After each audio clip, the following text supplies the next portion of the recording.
All right, I'm going to assume we're live now. So welcome everyone to the 23rd episode of Sinister Sunday. It is now going to be bi-weekly, just so everyone knows. And as usual, Sinister Sundays are every other Sunday now at 8 p.m. Eastern.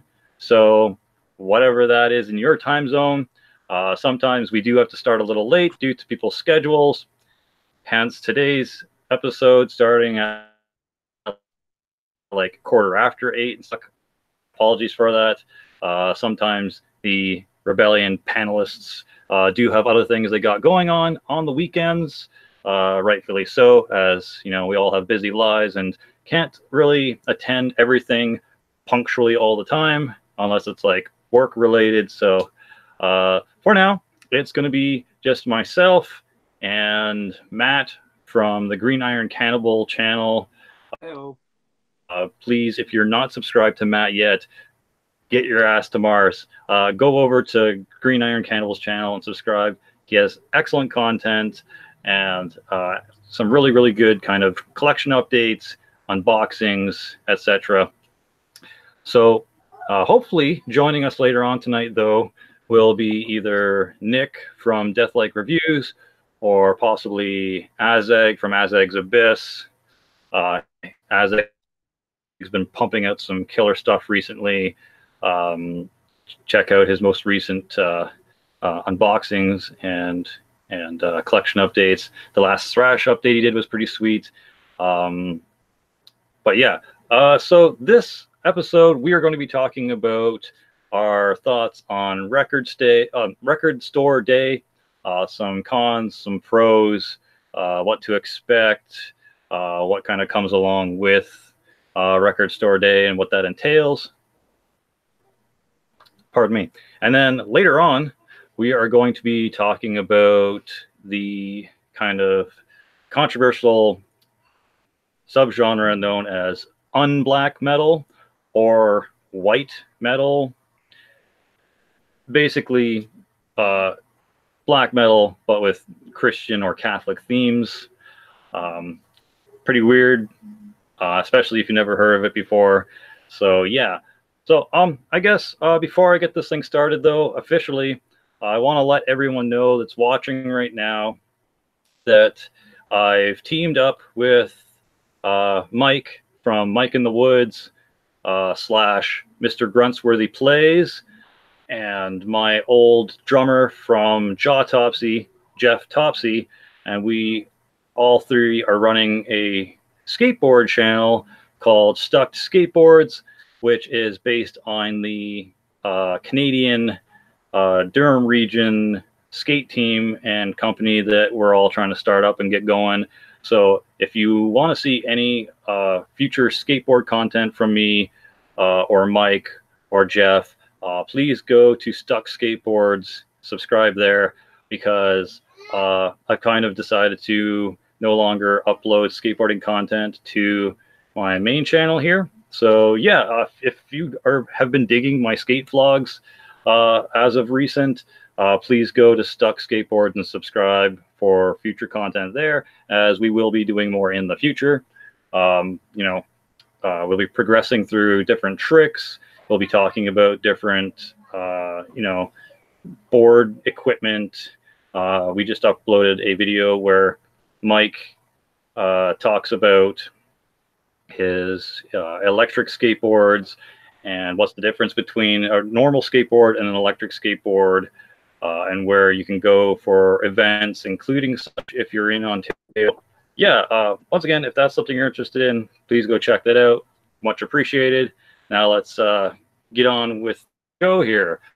Now, my thoughts on Record Store Day is mostly positive because it basically encourages people to go out and start collecting vinyl, because it's been kind of a rising and declining kind of format over the years.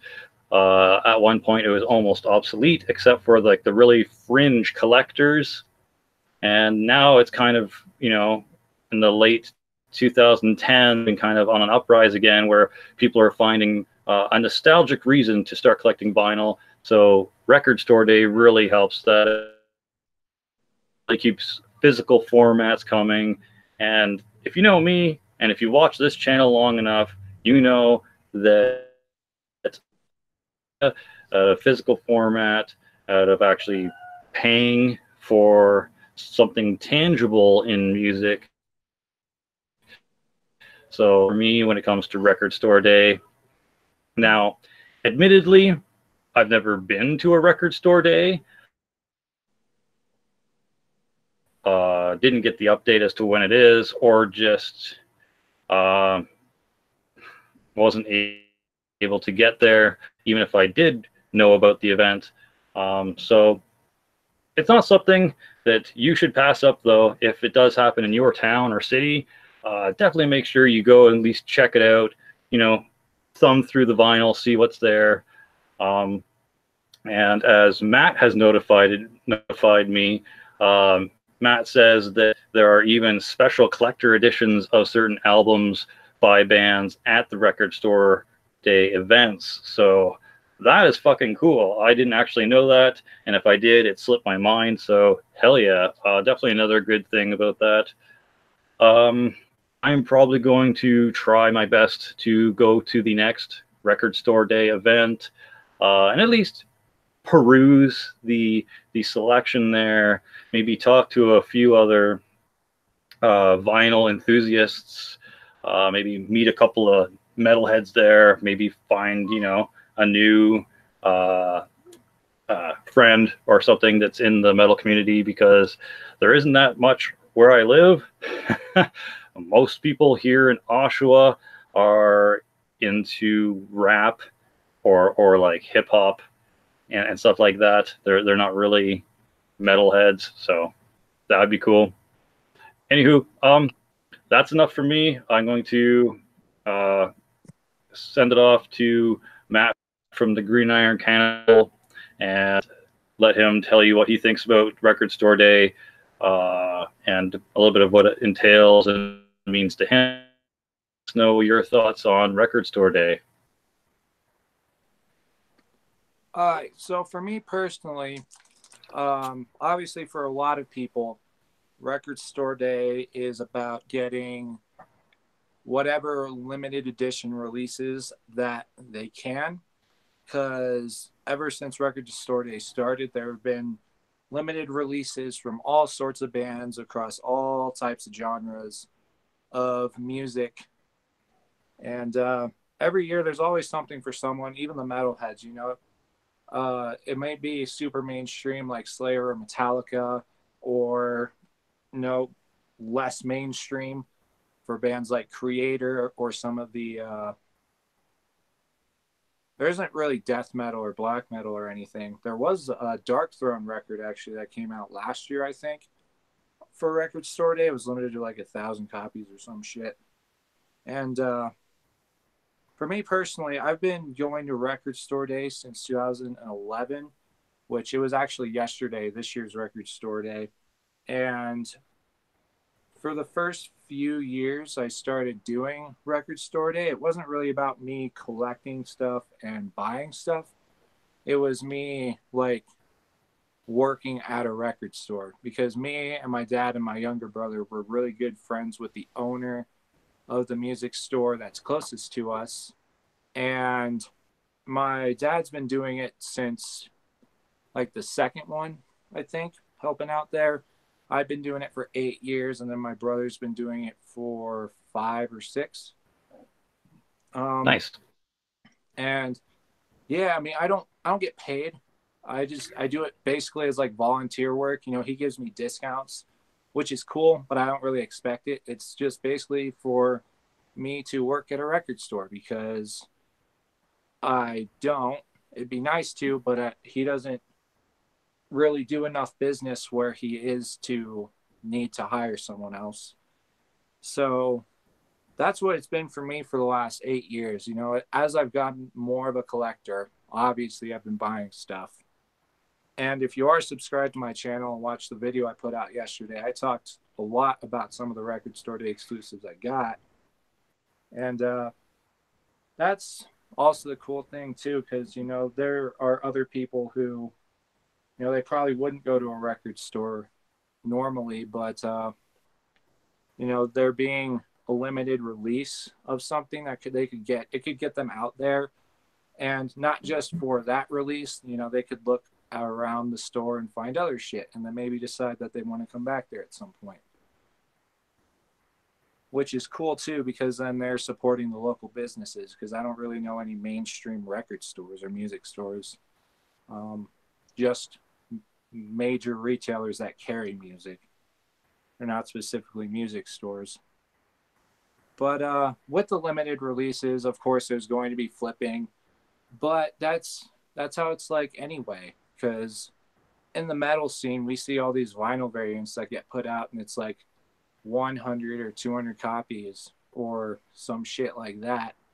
And you know, people will buy up a copy that of a band that they don't even like, or they'll buy two, and then they will just immediately flip it as soon as they get it.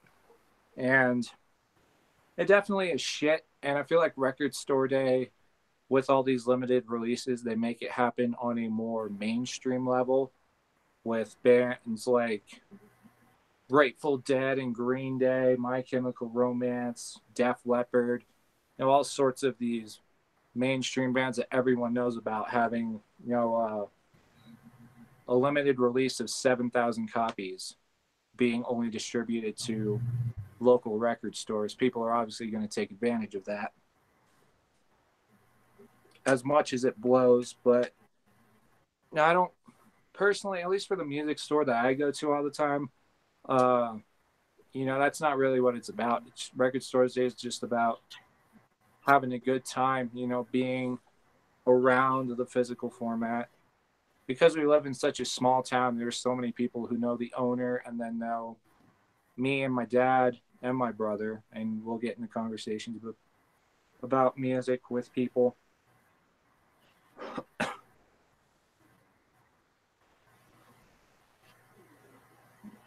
And then for those who don't know, there's actually the people who started up Record Store Day initially, they added a second one for Black Friday. So there's now twice a year where there's these limited releases going out to these record stores that bring in a lot of people that normally wouldn't go.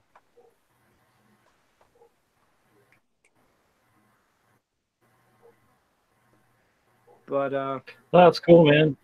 yeah, I don't really have much negative to say about it. I know people can consistently talk shit about how like it's enabling flippers, which again, like I said, I guess it kind of happens. It allows it to happen on more of a mainstream level. But if there's limited releases of popular bands, regardless of if it's Record Store Day, it's going to get flipped. So, you know, we know that in the metal community better than anyone. Yeah. Yeah, flippers are a whole other breed of asshole. That's for sure.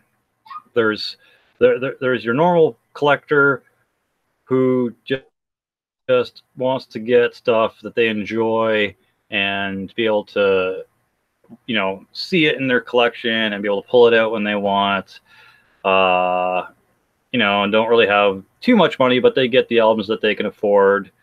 And then there's like collector scum, like most of us on here, who just like, we gotta have like everything by a band, like every single album that they have. We gotta get like maybe like a couple of different variations of the cover, or like a special limited edition with like the bonus DVD in it. Like, we're some really dedicated collectors. And then you get these assholes who buy multiple copies with normally no intention of ever cracking and listening to it themselves. They just go, ooh, this looks like it'll probably be profitable in the future or rare. I'm going to buy 5, you know, at like $25 US a piece. And then I'm going to go on Discogs or eBay, and then I'm going to sell them for $50 plus $20 shipping. Ah, ah, ah, ah, ah. Like they basically might as well just be like mustache twirling villains of real life because those people are assholes. Uh, if you're a flipper and you're watching this, feel free to unsubscribe. We don't need your kind around here, that's for sure. Definitely not. Fuck those guys.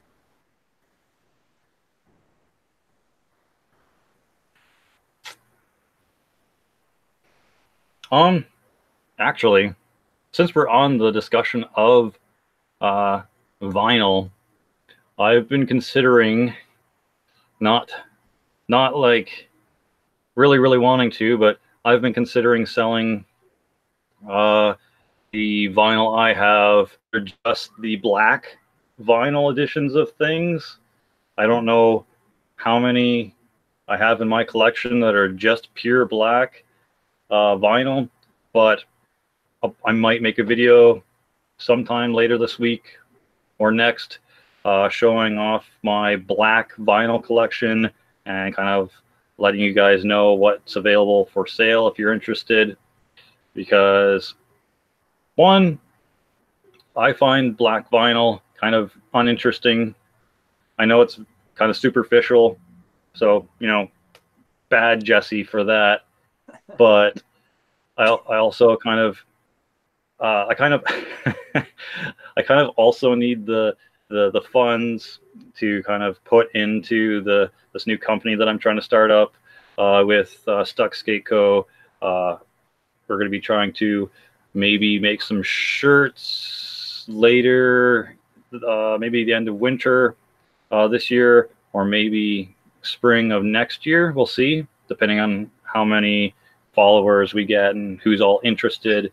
And then with like the sales of the shirts, maybe make some either hats or try to actually get like a startup bit to put towards getting boards made eventually.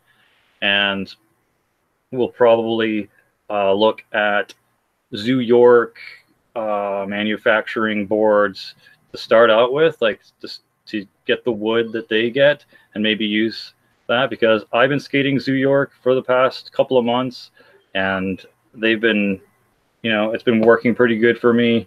They've been pretty sturdy. I have a pretty thin board and I'm not a very light guy, and they've been holding up to a lot of my like hard stomps. So we'll see about that. But yeah, so if you guys are interested in potentially buying some of my vinyl off me, once again, just the black vinyl, let me know. I'm thinking, since I barely even touched them, $20 plus shipping. Hopefully that's fair. I don't know, or best offer, I guess, because the fuck do I know what vinyl costs? I just know what I paid for them, and most of that was like 35 or more. So, but yeah, anything else really to say about Record Store Day? Yeah, it just all the people take it negatively because of the flippers really need to stop it. I mean, Record Store Day shouldn't be like the only day of the year you go to a record store. But if you just completely avoid it entirely because of flippers, I guess that's kind of a valid excuse. But at the same time, like, you don't have to buy the exclusives. They don't close the entire store down and just sell the exclusives. They still have the rest of their store open. So yeah. Those are my closing thoughts. That's cool. Now, like I said, I haven't actually attended Record Store Day. From your experience, does the shops, well, one, does the shops that are doing it, do they open up any earlier or stay open later, or is it regular hours? It depends on the store, because the one that I go to, he closes about the same time, which is like 6 or 7, I can't remember. But he opens anywhere from, this year he opened like 20 minutes early, and I think the earliest he's open was 45 minutes early. But there's some record stores down in Denver. They will open like an hour or two early just because they know they can get the extra business. It depends on the store. All right. Okay, good information to have. Second question about this that I am not privy to the knowledge of. Is there, like, are there shops that kind of come to a specific town for record day, or is it just normally the local shops of that town that participate in it? To my knowledge, it's just the local record stores. I'm sure somewhere there's like a shop that they do like a pop-up store or something, but not anywhere that I've heard of. But yeah, I wouldn't be surprised if it did happen. Okay, that's cool. Man, now I really want to go to a record store day.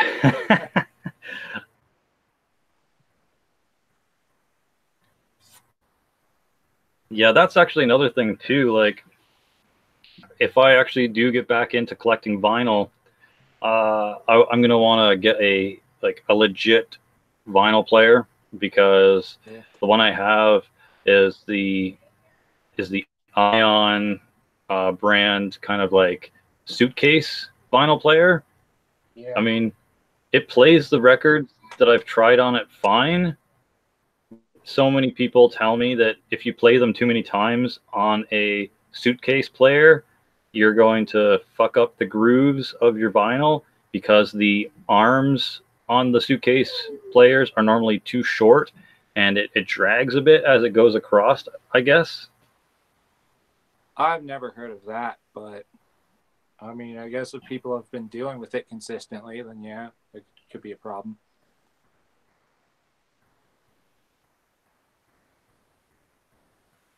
Yeah, I mean, I guess it would only matter if you plan on like reselling down the road and you've been playing it on a suitcase player like a lot, I guess. Me, like, any of the vinyl that I've actually played on it, I think I've played it once just to hear it and then like set it back in my crate. Because otherwise I could probably just play it on YouTube, or I'll find like a digital copy to purchase so I can listen to it, mobilely while I'm walking around doing my errands and shit. So Yeah.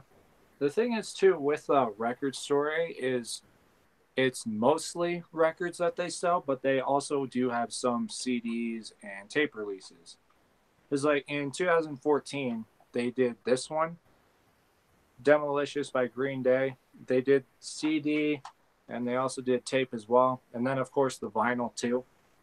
But yeah, nice. it is primarily vinyl, but yeah, I think one year also Back in Black by AC/DC got a tape release for Record Store Day. So I think Grateful Dead CD got done for Record Store Day yesterday too. So yeah, even if you're not into vinyl, I mean, it's probably highly unlikely, but there are some releases that get CD and tape releases as well. And then I guess another spin-off is Cassette Store Day, which is done sometime in October, and that's when there's a whole bunch of limited releases pressed on tape, because tape's making a comeback despite the fact that it's still pretty much obsolete. So people are finding a way to monetize that into something that Record Store Day is. Nice, because I've definitely been getting more into cassettes myself. They're a little bit more practical for me than vinyl, because when I finally get another cassette player, I'll be able to just pop in a tape when I'm out walking about doing my shit.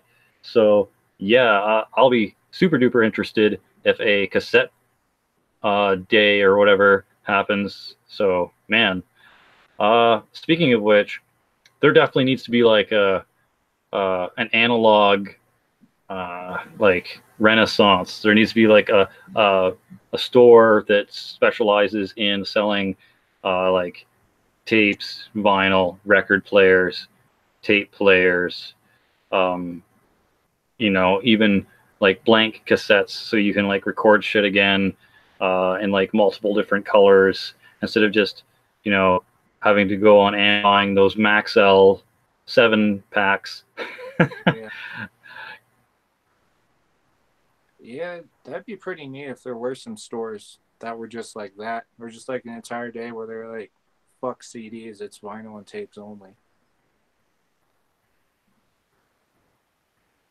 I even just thought of a cool name for a store like that. Somehow mix the word analog and apocalypse together, make like analogopics or something. And then that could be the name of the store. That'd be pretty cool. See that happen sometime.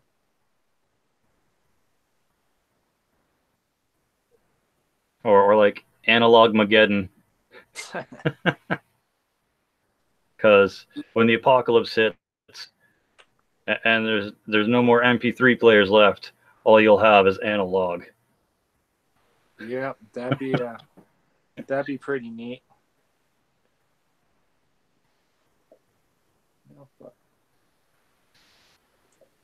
So yeah, I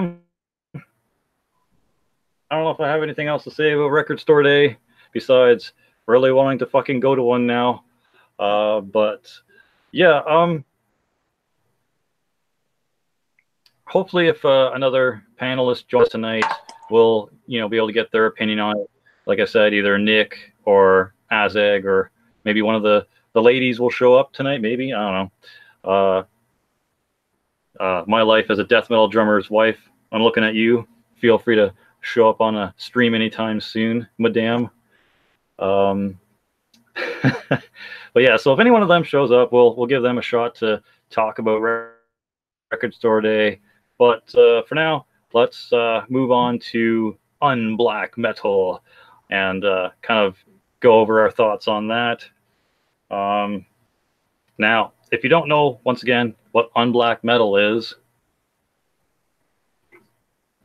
Unblack Metal, aka white metal, is basically just you know, cultural appropriation by Christians of the black metal genre, and it's been going around for a bit, probably about, you know, what's it, 2019, 2009, so probably a little over 10 years now that unblack metal has been a thing and has infected the black metal genre. I, for one, am not really a purveyor or supporter of unblack or white metal, because I just don't see the point, for one, because if you're a Christian, you shouldn't be interested in black metal, because black metal is basically anti-Christian and about Satanism for the most part. So for a Christian to be interested in black metal, it just kind of boggles my mind to begin with. Maybe someone watching this in the future can explain it to me. Maybe just don't get it. But yeah, it just doesn't make any sense to me, for one. And two, like, it's kind of a touchy subject, but Christians and the Christian kind of belief and like whole religion is pretty well known by now to kind of like usurp other religions and beliefs, holidays, special kind of dates, traditions, and they kind of just like sucked it in and made it part of theirs, kind of like the fucking Borg. Resistance is futile. Like, they've kind of done that to the pagan beliefs. They've kind of done it to other beliefs. Now they're doing it with music. they're they're bringing it into the fold and making it part of theirs.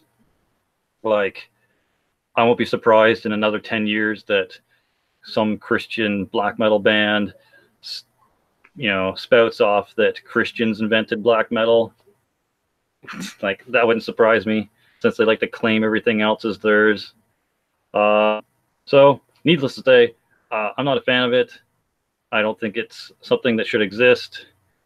And I mean, on one hand, I want to say that your beliefs are your beliefs, whether it's Christian, whether it's atheist, whether it's Buddhist, whatever the fuck. Everyone's entitled to believe what they want to believe. If it makes you happy, then whatever. Be my guest. It's not up to me to tell you what you should believe or what you should not believe, because your happiness is your own responsibility. Same with mine. But if you're going to ask me personally, my personal black metal is a bit of an abomination, is a bit kind of hypocritical if you're a Christian to be playing black metal. And it just doesn't make any sense, honestly. I mean, like, there's a point where it's like, yeah, it's just music, but I know a lot of black metal hardcore enthusiasts will be agreeing with my point of view on this, that music was made specifically to go against Christianity, to go in a rebellion, kind of as a, once again, just kind of a giant middle finger to the mainstream, super duper polished death metal trend that was going on back in the late 80s, early 90s. And they wanted to create something that was completely their own, completely against what was going on at the time, musically and aesthetically, because their album covers were just mostly black and white, to what was going on in the death metal scene at the time, where there was like lots of bright colors, very like super duper like $1,000 artwork on top of the thing for the album covers. And it's just like, now we have kind of the opposite happening, where now it's the Christians who are trying to bring and force a belief system and a lyrical theme into a genre that wasn't initially meant to have that in it. So it seems a bit invasive, I guess. And how ironic that Christians are once again being invasive when it comes to something, right? So I don't know. I'm probably going to dive too deep into this in a direction where someone's going to get super duper butthurt. So I'm just going to stop for now, and I'm going to give it to Matt to talk about for a bit. So feel free to give your thoughts on black metal, my friend. Well, I actually hadn't heard of it until before we were starting the stream, and we were solidifying the topics for the stream. And I have a bit of a different opinion, I guess, because I'm not a huge black metal fan, and I've been called an idiot and ignorant for thinking the last two Running Christ albums were black and death metal, as well as the Blue Hummingbird on the Left album that just came out. But given that black metal was initially started as the kind of something against Christianity, as well as against the overproduced and way too polished death metal bands that were coming out in in the early to mid 90s, it seems weird that Christians are wanting to be a part of that. And I know that black metal is kind of defined by sound, which is why I've said that the last couple Rotting Christ albums and Blue Hummingbird on the Left album are Black Death, because whenever I think black metal, I expect it to be pretty raw for the most part. And when I listen to those albums, they have that polish. And I'm like, fuck, this sounds like Black Death, even though it's probably not, because I'm not a huge fan. But, yeah, it's weird that Christians would want to get involved with something like that, especially since it's basically built around blasphemy to an extent. Not the band, the religious thing, blasphemy. Yeah, I don't really know why they'd want to get involved with it. I mean, I guess it's to each their own. If they want to make like a raw black metal band and have Christian lyrics, I mean, that's up to them. Whatever floats their boat. It's not like you can understand lyrics to black metal or death metal most of the time anyway. So unless you look up the lyrics or they openly talk about being a Christian black metal band, you wouldn't know it anyway. But yeah, I mean, it's kind of like, it's like being a non-violent death metal band. It's weird. But yeah, I guess because I'm not a huge black metal fan, I don't really have a huge opinion on that like you do, Jesse. So I guess I'm probably going to call it there, because then if not, I'll just do some rambling shit that's not going to make any sense.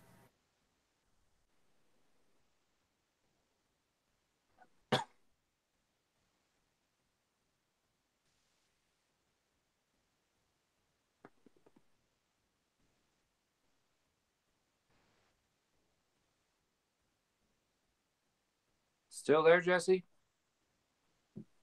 Or is your shit tripping out?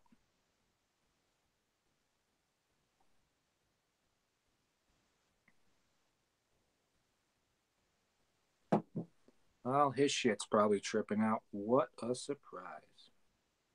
If not, it might be mine.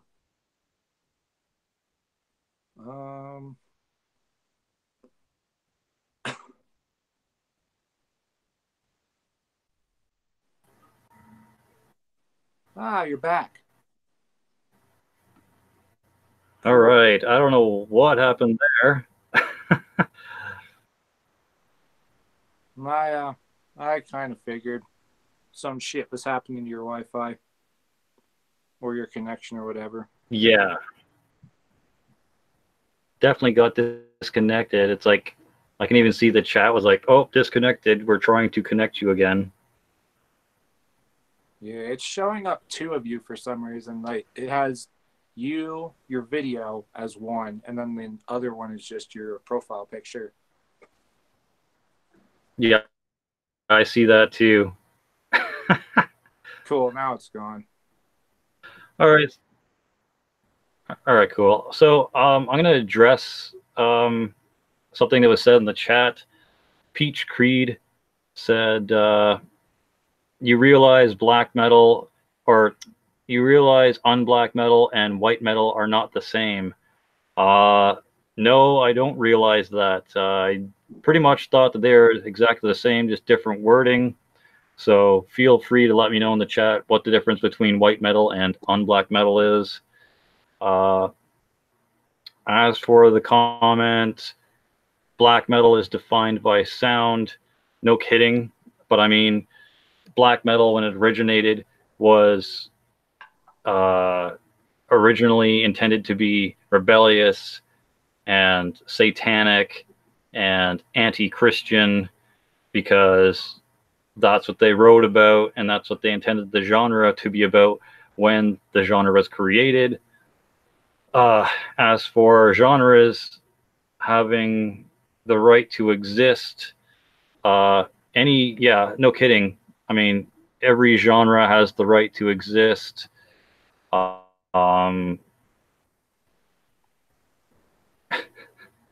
It has nothing to do with being a crybaby. It has not understanding how someone like if you're a Christian, you do not know what black metal is about if you're interested in it to that degree to want to play it. And if you're a Christian and you know what it's about, why are you going to want to have anything to do with a genre that goes directly against your beliefs? I mean, sure, music is music, and I guess you could make the argument that unless you read the lyrics, you probably don't understand what the guy's screaming anyways. But I mean, like, I don't know. How do I put this from my perspective? Like, if I'm okay, I'm LGBT community, right? I'm not gonna go and start a band that's directly correlated to anti-LGBT stuff. Like, that would be really weird, wouldn't it? Or if I was, I don't know, if I was raped in the past, I'm probably not going to go and start a porno grind band. You know what I mean? Like, it's there's some correlation there that seems to not, you know, gel. It would seem like if you're a Christian, the instinct would be to be farthest away from that as possible. So excuse my ignorance, I guess, for not understanding how someone who's Christian would want to make metal that's directly correlated to anti-Christianity and Satanism. You know, I don't know. That just doesn't make any sense to me. But I'm not saying it doesn't have the right to exist. Everyone, like, anyone can write whatever music they want. And I'm not going to, like, hunt down, you know, Christian black metal band members and tell them they shouldn't be doing what they're doing. Like, that would be stupid. Everyone has the right to make whatever music they want. I'm just saying, if you're asking me personally, I think it's kind of weird and kind of nonsensical, and I just don't get why it does exist. I would love someone to explain to me how the idea of Christians creating black metal came about in the first place. So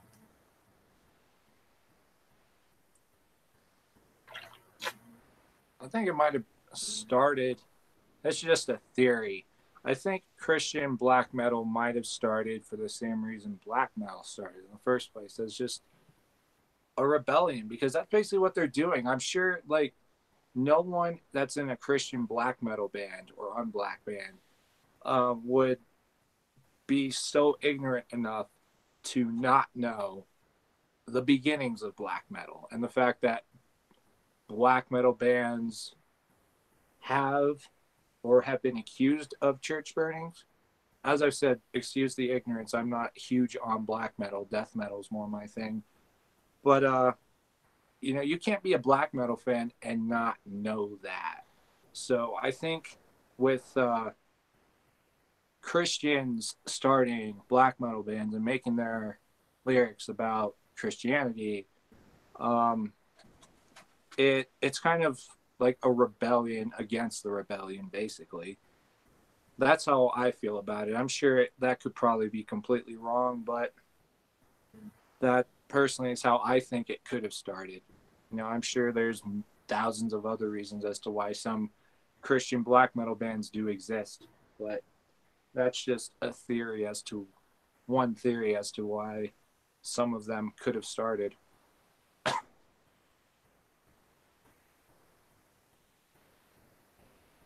So I just quickly looked it up, and apparently the only difference, according to a quick Google search, between unblack metal and white metal is that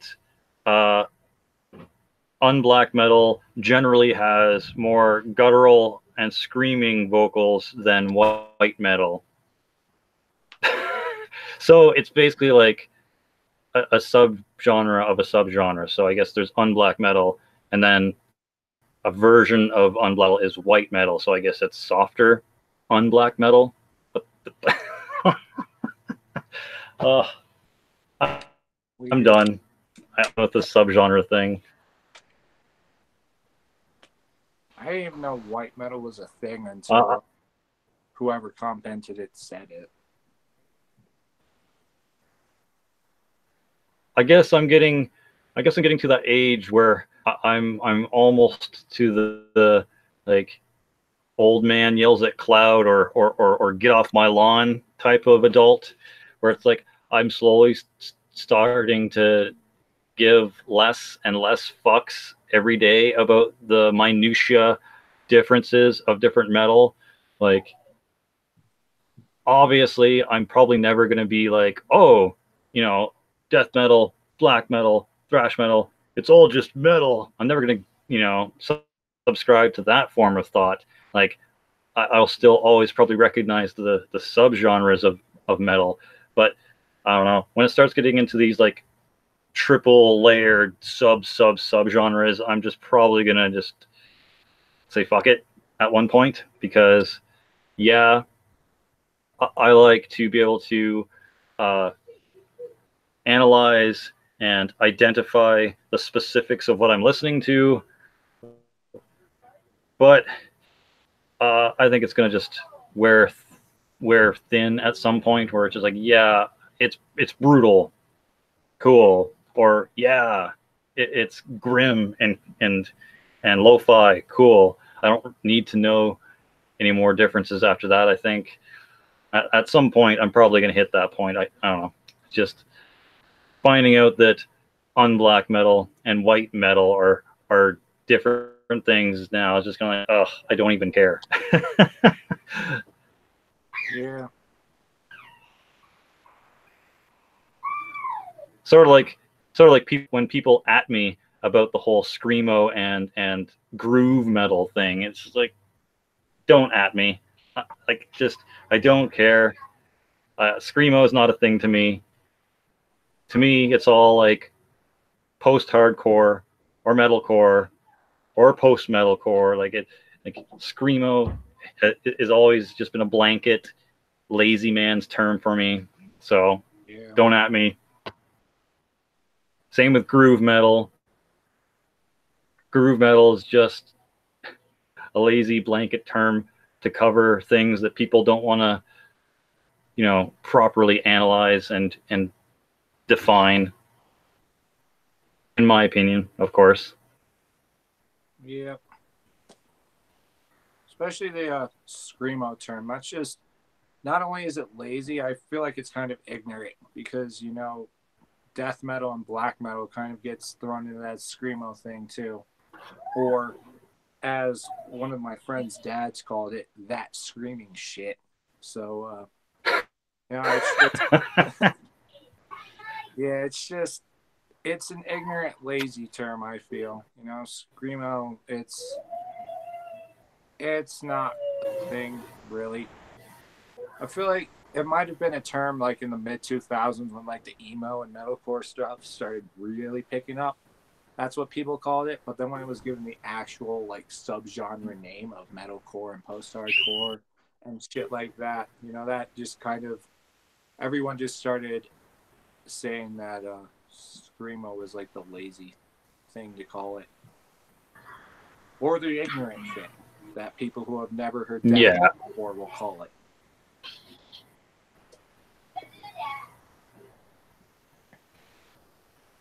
Yeah, it's normally like the preppy or like jockey girlfriend who wants to try a metalhead for their flavor of the week boyfriend, and tries to pretend like they know what the boyfriend's listening to. So they're like, oh yeah, I like that screaming screamo music too, and the boyfriend just like, get out.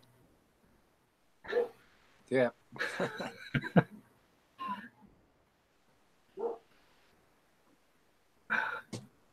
I can already hear the people shouting gatekeeper in the comment section later. Yeah. I'm not gatekeeping. I don't know. I'm lacking the amount of fucks to give about people who don't do research or understand, because they just walk through life like a happy cloud floating from one place to the next without really being, like, present. Yeah. I feel you on that. Gate Creeper is a great screamo band. Thanks, Witch King. That's funny.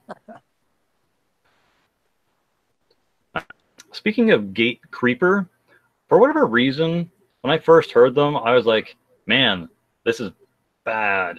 But then, like, I don't know, 2 weeks ago, I gave it another listen, and I'm like, yeah, it's tolerable now. I think it's the vocals that really ruin it for me.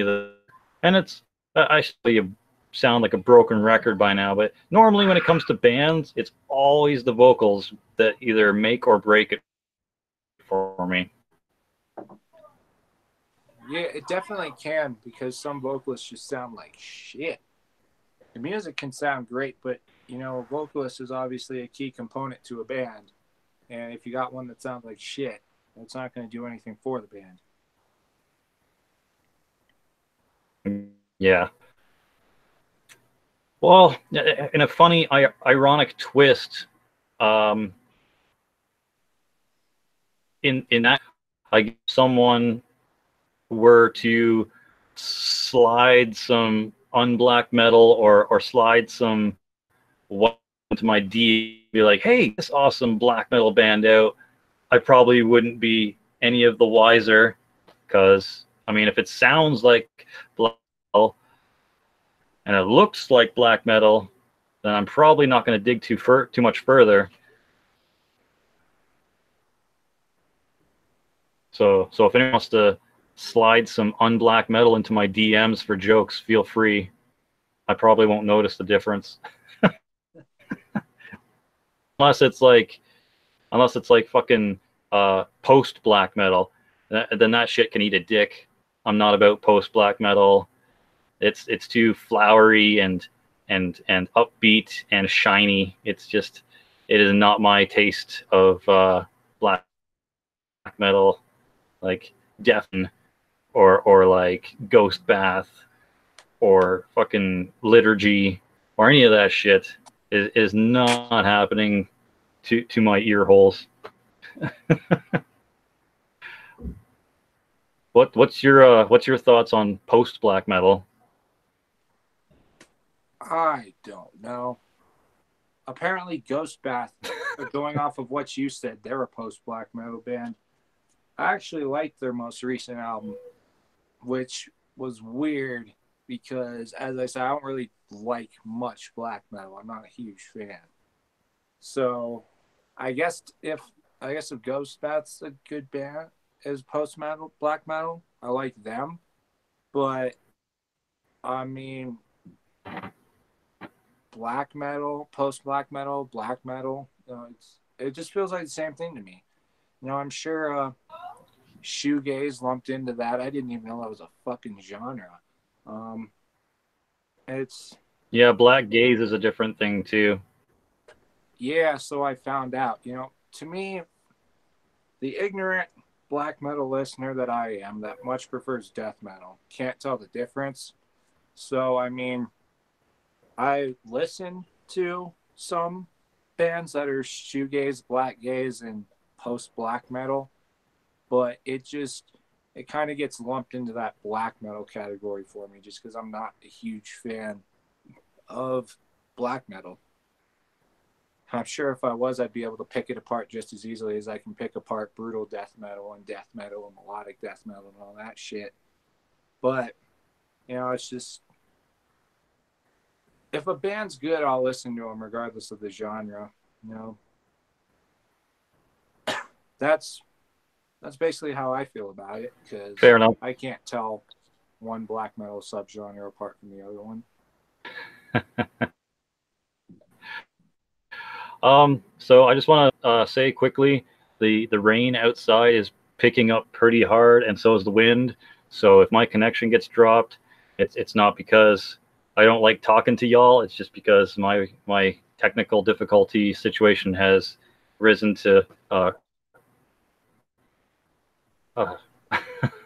red alert status. So yeah, just letting you guys know that it might cut me off soon. Someone says, is Agalloch post black metal? Maybe one or two minor moments or um uh fucking hell. Composition might be, but I think Agalloch, uh they're more of like a melodic, atmospheric black metal band with um I don't know, like a ambient, naturey type of feel to it. It's hard to explain. Agalloch are kind of their own beast. Very talented dudes. Highly recommend checking out The Mantle or other such releases by Agalloch. But yeah, I don't know. I don't think they're all post black. They definitely have some harder stuff in there. They've got some more kind of like wispy, lighter, kind of like naturey, ambient stuff. So I don't know. All I know is Agalloch's really good.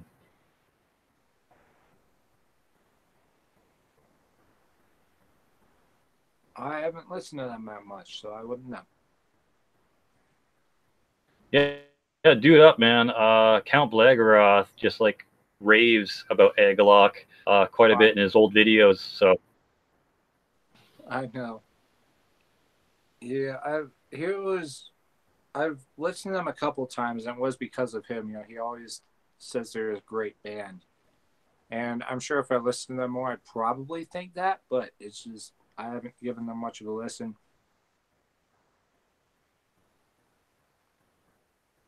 uh, there's actually another really good band that doesn't get talked about too much.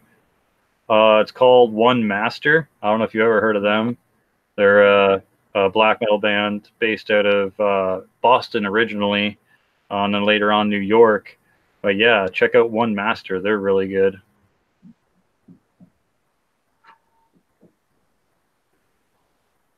All right.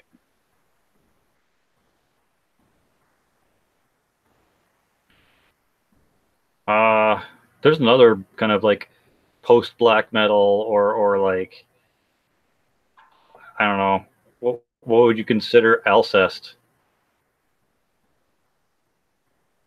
Alpha. I have one of their albums. And I remember it was a split between them and I actually have it right here. I could probably figure it out. I don't know. I kind of thought Alcest at one point was Noise. Um, no, I was thinking of a different band. I don't have their album. I thought they were like Noise. Well, I guess they're kind of like a mix of black gaze and post black metal, but I don't know. Some of their stuff's okay. Yeah, I guess since I was thinking of a different band, they probably aren't Noise. I was just the band I was thinking of. This is the split.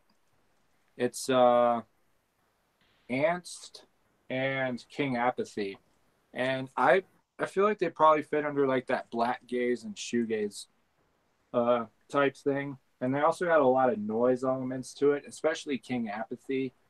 And I don't know. I bought it, listened to it a couple times, and then I haven't touched it since it first came out like 2 years ago or something like that. Oh yeah. Yeah. Oh fuck. I just found out one tail. I just found out one tail, one head split up. That sucks. Yeah, one tail, one head, black metal from Norway. I guess they stopped being a thing in 2018, so last year. Fuck. Their Worlds Open, Worlds Collide album was fantastic. And then they're like, one tail, one head, self-titled EP. Like, damn. Oh well. So yeah, anyone watching, check out One Master and One Tail, One Head. Both some fantastic black metal bands. I can't say. Man, speaking of black metal, I've heard of One Tail, One Head. I don't go ahead. listen to them at all.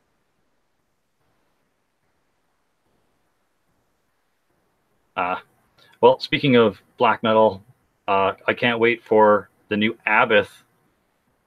Yeah. Same here, man. That the one song he's released so far, I think that's pretty good. I got his debut album sitting right next to me. Harvest Fire. Yeah. Yeah, I kind of need to get an Abbott shirt sometime, but I feel like I need to get an Immortal shirt first. Yeah. I don't have an Immortal shirt yet, which is fucking blasphemy itself because Immortal's like one of my favorite black metal bands. They just, for whatever reason, keep getting everything but when it comes to merch, that is. Yeah. I was supposed to have seen him live a couple of years ago. He was on tour as direct support for Children of Bodom, and I couldn't go because the weather was shit, which sucked.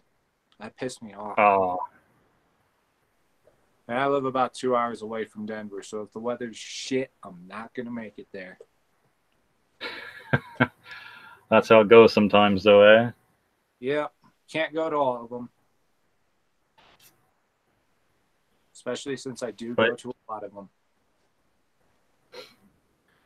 Well, must be nice, but it doesn't get for black metal. I think the last black metal show that was here got canceled by Antifa. Fucking Antifa. Right? Goddamn. Those guys suck. It's just fucking music. I mean, can't remember the last one I went to. Go ahead.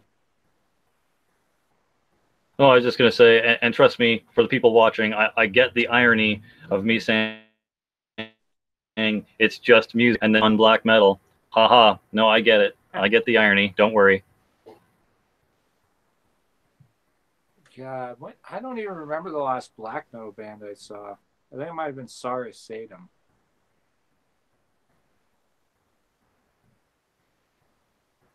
If no one's heard of them, check them out. They're a Denver-based black bordering on Black Death metal band.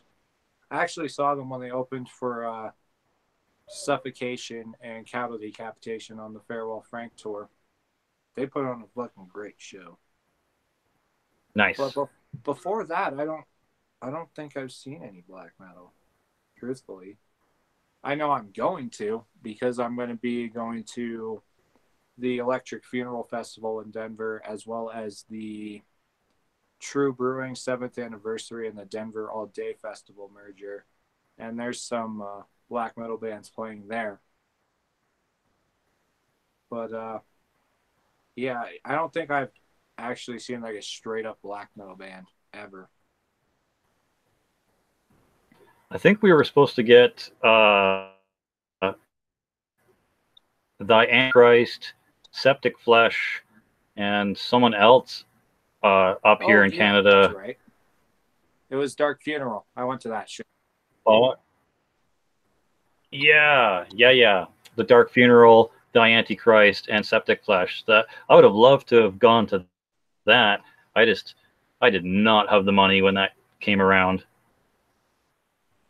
I talked about it before on stream. I've I went there mainly for Septic Flesh. Thy Antichrist had to cancel the Denver show for some reason or another, so they didn't get to play. Oh, But Dark Funeral is the most boring fucking band I've ever seen live. It's just their music is great.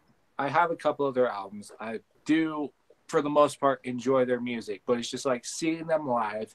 They aren't really doing much. Like from what I remember, there wasn't really much stage antics. It's just them barely headbanging like this the entire time, and then their singer just pacing back and forth across the stage.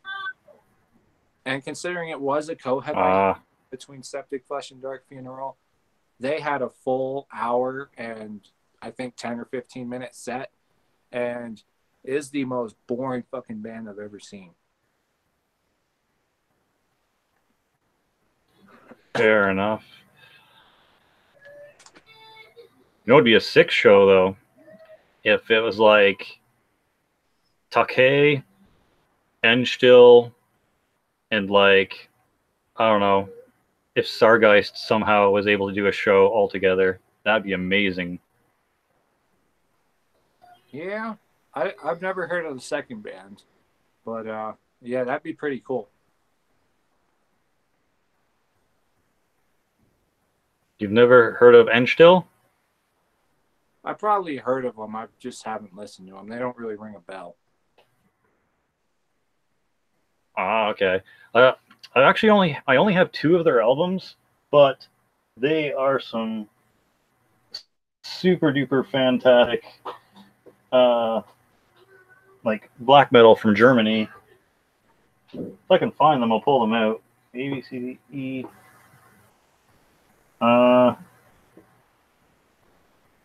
No, that's Emperor. Fuck. Is that it? Okay.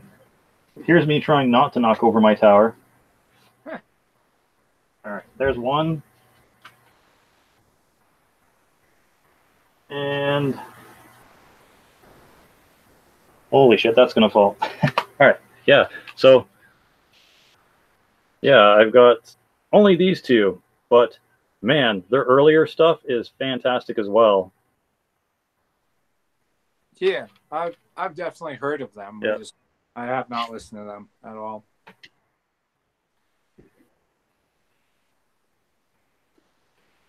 Yeah, as soon as anyone hears German black metal, it's Nazi shit. It's not.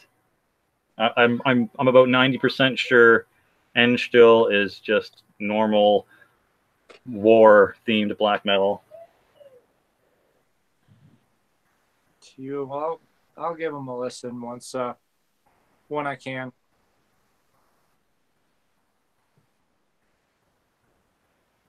All right, cool, man. So I think we're running close to locking this down for the night, unless anyone in the chat has anything super interesting they want to ask us. In the next like 5 or 10 minutes, I'll probably just say toodaloo for tonight's stream and whatnot. So yeah, there was something else I wanted to talk about too, just quickly, but it kind of really escaping me. I think it was another black metal band that I wanted to talk about. Shit. Oh well. I guess I'll just ask you one more question, since we're kind of done the other topics. Has there been any band you've kind of gotten into recently, like hardcore, or is there any band that you used to listen to a long time ago that you haven't for a bit and then just got recently back into it all? One band that needs some attention is this band here. This is Evoker. If you've seen my last video, Jesse, if you've seen my last video, or anyone in chat, if they're subscribed to my channel and saw my last video, I talked about this band. They're black and thrash metal out of Australia. This is just a demo. It's 4 songs, but they are incredible. This is some very high quality thrashy shit. Along the lines of Toxic Holocaust or Wraith. I know Wraith is kind of obscure, but Wraith is an incredible band as well. That definitely needs some more attention. But yeah, it's on Bandcamp. The cassette was limited, so I don't know if it's still available. Because I have it, and once I have it, the availability usually doesn't matter to me. But Evoker is a band that definitely needs some attention. And if they're putting out the type of shit that they put out on their demo on a full length, you know, it's going to be an incredible album. You know, I can't wait to see what else these guys do. Nice. For other bands, I've kind of been getting into grindcore a bit more because I buy a lot of tapes from Headsplit Records, and they've put out quite a few grindcore tapes that I've really liked from bands like Anal Torture. Is that even the band? No, that's Diarrhea is the band. Anal Torture Grind is the name of the album. Hacksaw and Repulsic. Those are the most notable three that are like straight up grindcore. I guess Repulsic is more along the lines of death grind. But yeah, I've been getting into those bands and grindcore just in general a lot more lately.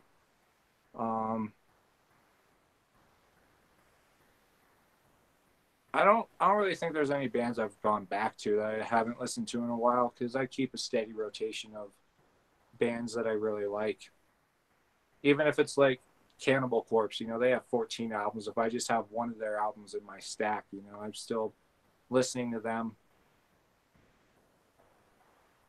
But yeah, everyone, if you like black and thrash or black and speed metal, I don't know what category it falls into. It's one of those fucking subgenres, but give them a listen. It's definitely worth your time. Nice. Yeah, I actually did see the last video. Evoker seems like they're pretty cool. It's on my list of things to check out. I swear to God, I'm just so busy lately. Somehow my life has become a series of just doing stuff, filming it, taking it home and editing it for 5 hours, uploading, start the next day again.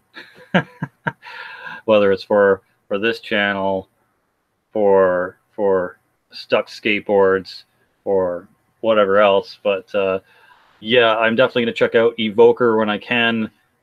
Black thrash is my fucking jams. I love black thrash, especially when you run out of like regular thrash to listen to. You're like, fuck, I need some more thrash. So let's just get some black thrash going on, whether it's fucking Destroyer 666 or whether it's Disaster or Evoker, like you said, or Toxic Holocaust or Wraith with Heed the Call. Fucking amazing band. But actually, speaking of shoutouts to bands that definitely deserve some recognition, now if you guys know the Metal Collector on YouTube, that's just his name of his channel. It's called The Metal Collector. He actually commented recently on one of my thrash collection videos, and he just casually mentioned that his band Killing has an EP out, and I'm like, hey, if it's thrash, I'm totally down. So naturally, I checked it out, and I was surprised at how good Killing was. The EP, Toxic Asylum, man, I can't wait till I get some extra spending money so I can get my ass over to their Bandcamp and order the EP, and maybe it's because these guys are killing it. Haha. But yeah, the band Killing, go check them out. Definitely do it. If you can't find a link, I will try to remember to put one in the description box below after the stream's done. But if it's not there, if you can't find it, just go hit up the Metal Collector on YouTube and talk to them about it, because they definitely deserve some recognition for like how cool and unique their material is that they're bringing to the thrash genre. But yeah, definitely check them out, and check out Matt's band that he's trying to promote, Evoker. But yeah, so it's, oh, I just saw one question, so I'm going to answer that quickly, but I'm not going to get too deep into it because of the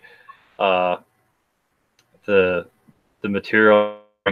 Which says, have you seen any of Hipster Black Metal's videos?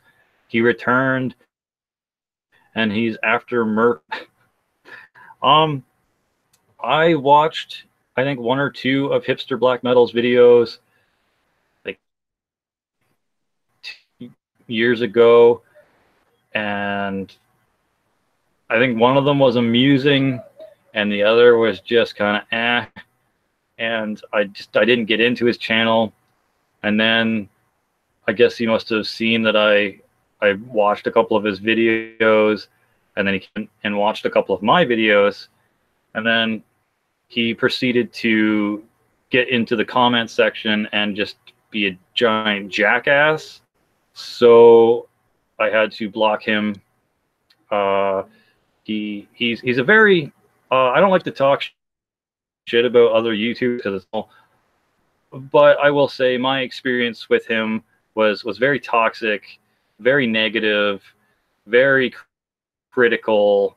He seems to have a very elitist set of mind, and he didn't seem to have any sort of intentions of having a civil, rational conversation. So no, I don't watch Hipster Black Metal's videos. I'm not subscribed to him, and I'm about 99% sure I have him blocked. So nope, that's a big nope for me. If you're gonna come into my channel, or any of the United Rebellion's channels, and just come with a negative attitude, or be a troll, or be an elite, you can bet that you're gonna get blocked, that your presence is not welcome. We in the Alliance like to promote just music, a good, fun environment, and positivity as much as possible. We're not about, criticizing other people. We're not about elitism. We're not about shitting on other people for their musical tastes or for what they wear. We like to slap our camera, apparently. But yeah, no, we're not about that. We try to promote a healthy, positive environment, just because it helps everyone succeed and helps everyone live a little bit of a happier life online. And just, it's not necessary. Being overly negative, being overly critical, being elitist is just it's not a necessity when it comes to online behavior. And people that act like that are probably living some very sad, very lacking lives, to be honest. Because if you're successful and you are living a positive, motivated life, you're not going to feel compelled to be an asshole on the internet. So that's another thing too. If you guys have a channel out there, or if you've got like a page you run, and you run into these trolls or overly negative, critical elitists, or just dicks in general, just really, it's probably nothing to do with you. It's more of a reflection on their character and that lashing out at you. It's probably, once again, 9 times out of 10 has nothing to do with you, or because these people obviously have no lives, so they find their life on the internet putting other people down to make themselves feel better about how shit their life is. So there you go. Hope everyone's a little bit more a little more motivated now, a little more well informed about the the the atmosphere online and how toxic it can be, and just realize that if you're being successful and you're doing good for yourself, you're probably going to catch a lot of flack.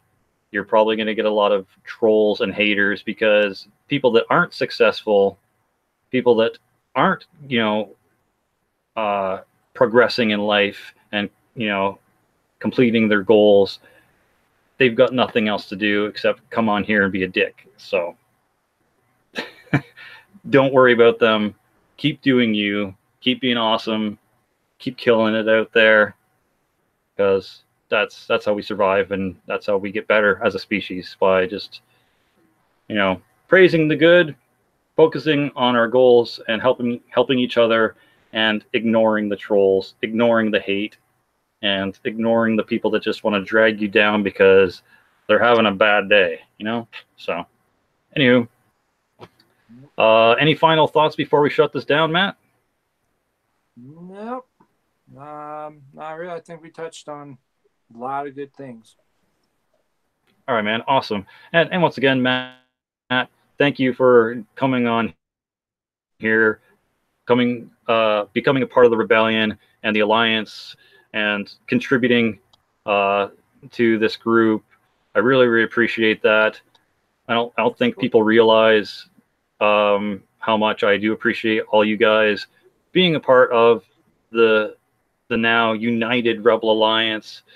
I really do, really thank you guys for being like-minded individuals, seeing that being a part of this rebellion family can improve our lives online, help us keep motivated, keep pumping out content, keep being positive, and releasing stuff that we're passionate about.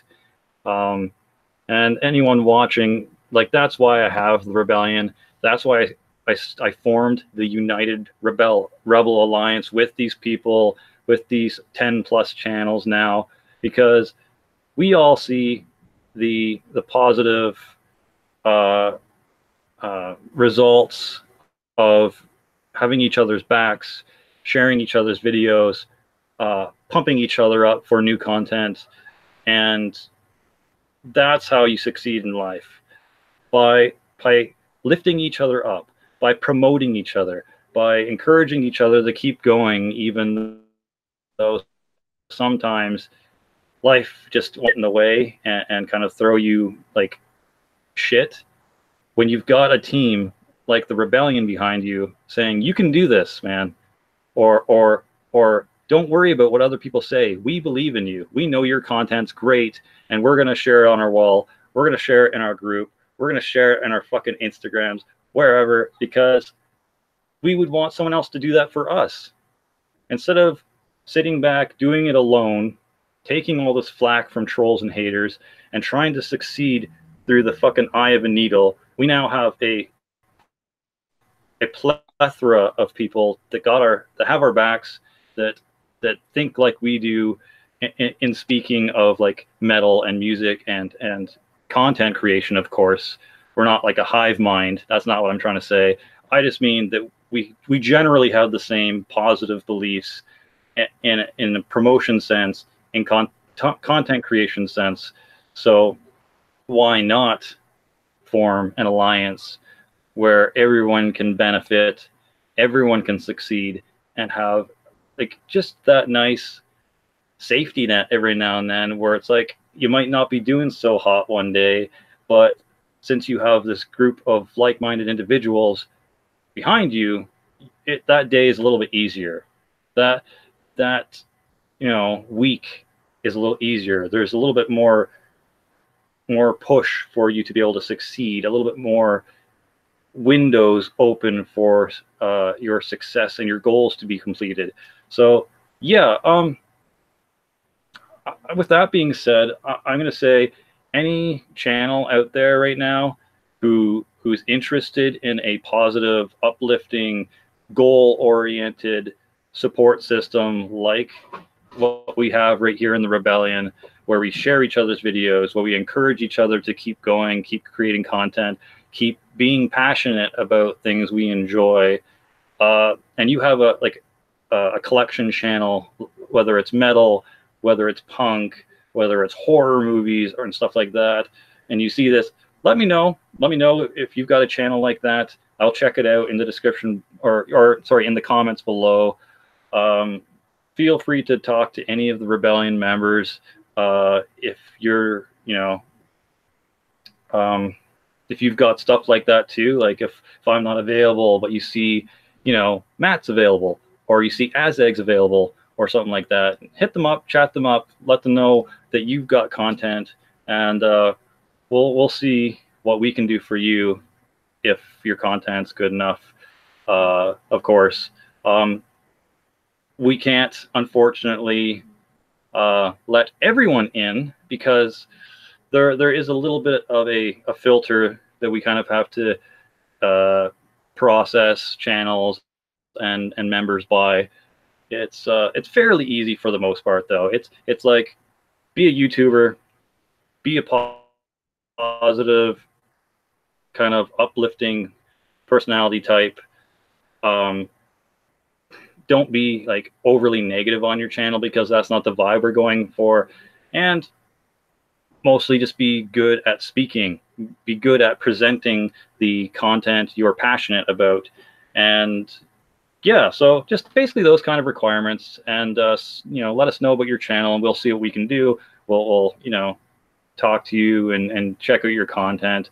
But we do want to see this Rebellion grow. We want to see the United Alliance become a bigger thing, filled with more positive people, more goal-oriented people, because I feel that the more people we have, the more successful we will all be, not just one channel, or the bigger channels that are in the Rebellion, but like the small guys too, that are just trying to get their toes wet, that are just trying to get fresh content out there, that's that are probably going to struggle for a bit if they're by themselves. We're here to maybe be a helping hand, a little bit of support system. So yeah, with that kind of rant out of the way, hope you guys kind of get a little bit of behind the curtain look at what the Rebellion is really supposed to be, what we feel it is, and how we feel about being in the Rebellion. Or at least that's how I feel. Maybe you guys watching in the future who are in the Rebellion can make a video in the future letting your viewers know how you feel about being in the Rebellion, what being part of the United Rebel Alliance means to you, what you would like to see in the future for new members, current members, whatever. That'd be cool to see. I might make one in the next week or two about what it means to me, and everything I just discussed in more detail, and probably a little less lag, because I'm sure I'm lagging here being live. But yeah, so anywho, that's the end of the 23rd Sinister Sunday episode. Hope you guys enjoyed the subject matter that we've covered, that being Record Store Day, thoughts on unblack metal or white metal, different promotions about different bands on here, and thoughts on the Rebellion, I guess, now too. So hope you enjoyed all that. Looking forward to doing another Sinister Sunday, not next weekend, but the weekend after, because once again, it's now bi-weekly. But yeah, so hopefully you enjoyed. Thanks again to Matt from the Green Iron Cannibal channel for, trucking through this long stream and giving your thoughts. And once again, if you are not subscribed to the Green Iron Cannibal channel, please at least go check it out, so you could say you've given it a couple of tries. And if you do like his content, definitely consider subscribing. Excellent stuff in my opinion, and that's why he's with us. Guys, thanks for leaving your comment, and we'll see you next weekend. Cheers. Peace.